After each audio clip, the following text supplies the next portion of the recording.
அப்புறம் என்ன டேஷ்காக என் கூட படுத்த?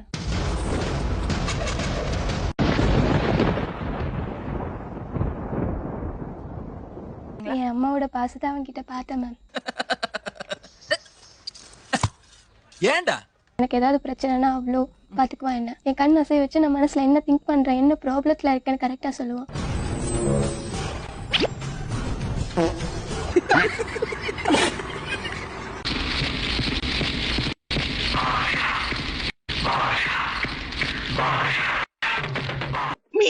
இந்த வீடியோவில் வரும் காட்சிகள் அனைத்து கற்பனையில். இவை யார் மனதையும் புண்படுத்துவதற்காக அல்ல. அதையும் மீறி நீங்கள் புண்பட்டிருந்தால் சாரி, பேச்சு பேச்சாத்தான் இருக்கணும்.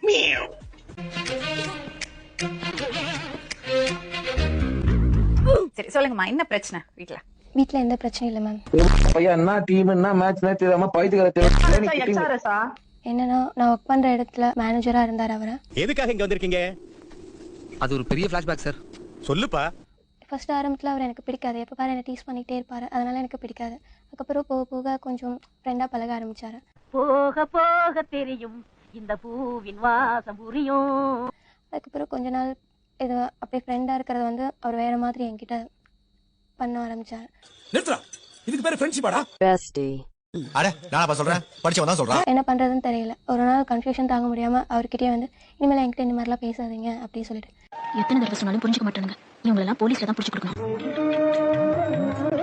ஏன்னு கேட்டார், ரொம்ப இது பண்ணார், ஃபோர்ஸ் பண்ணார். ஏன் என்ன ஆச்சு? என்ன வேணும் உனக்கு? எனக்கு ஒண்ணு வேணாங்க, எனக்கு நிம்மதியா கொடுங்க போதும். ஸோ வேறு வழி இல்லாமல் என் மைண்ட்குள்ளே நடக்கிற ஃபைட்ஸை நான் அவர்கிட்ட சொன்னேன். இந்த மாதிரி நீங்கள் பண்ணுறது வந்து எனக்கு வேறு மாதிரி தோணுது அப்படின்னு சொல்லிட்டு. என்ன நினைச்ச நீ, என்ன நினைச்ச? ஓ போக்கு சரியில்லை, ஓ போக்கு சரியில்லை. இல்லை நீங்கள் ஃப்ரெண்டுன்னு சொல்கிறீங்க, ஃப்ரெண்டாக என்கிட்ட பழகுறீங்களா இல்லை ஒய்ஃபாக ட்ரீட் பண்ணுறீங்களா அப்படின்னு நான் கேட்டேன். உன் மனசு என்ன நினைச்சிட்டு இருக்க? உடனே அவர் சொன்னார், நான் உன்னை ஒய்ஃபாக தான் நினைக்கிறேன் அப்படின்னு சொன்னார். அதுலேருந்து தான் நாங்கள் லவ் பண்ண. எவ்வளோ நாள் இது? எவ்வளோ மாசம்? ஜஸ்ட் 2 months தான். நியாயமா இதெல்லாம்?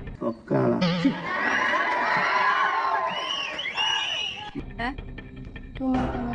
என்னதான் புரிஞ்சுக்கிட்டு இருக்கீங்க காதலை பத்தின்னு எனக்கு தெரியல. வாழ்க்கைன்றது பிரியாணி மாதிரி, காதல்ன்றது அதுல இருக்கிற கிராம்பு மாதிரி. சாப்பிடும்போது அதை கச்சிட்ட பிரியாணி பிடிக்காம போயிடுதா?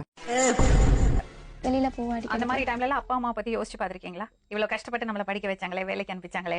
என்னப்பா செய்யறது? விதி விளையாடிச்சுப்பா. நாயே, நீ விளையாண்டு போட்டு விதி மேல பழி போடுற. உன்னை அப்படியே குத்துறலாம். இப்படி யாரு கூடயோ சுத்துறோமே, அப்பா அம்மா என்ன நினைப்பாங்கன்னு எப்பவாவது யோசிச்சு பாத்திருக்கீங்களா? என் அம்மாவோட பாசத்தை அவன்கிட்ட பார்த்தேன் மேம்.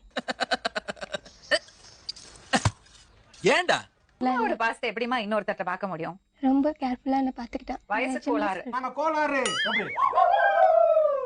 எனக்கு ஏதாவது பிரச்சனைனா அவ்வளோ பாத்துக்குவான் என்ன.